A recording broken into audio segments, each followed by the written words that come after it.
Duanın cavablanmasının bəzi şərtləri var. 1. Duada dil və qəlb həmahəng olmalıdır.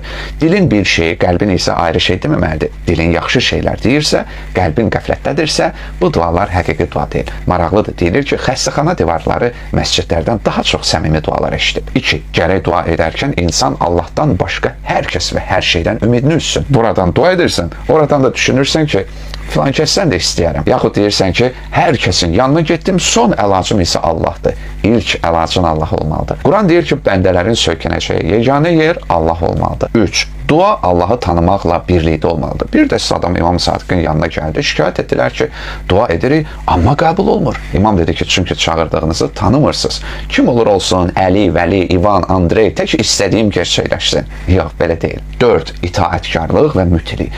Əraf 55-də oxuyuruq ki, Rəbbinizi yalvarıb yaxararaq və gizdin çağırın. O hədd aşanları sevmir. 5. Dua salih əməl ilə yanaşı olmalıdır. Şura 26-ya əsasən Allah iman gətirib salih işlər görənlərin dualarını qəbul edir.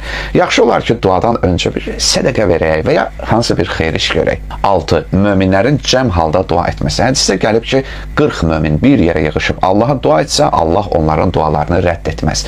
Əlbəttə, say burada mütləq deyil. Həm də yaxşıdır ki, problem zamanı ailə uşaq bir yerə yığışıb, bir yerdə Allaha dua etsinlər və sonda da amin desinlər. 7. Çətinliyə düşməmiş dua etmək. Mən bu barədə ayrıca danışmışam.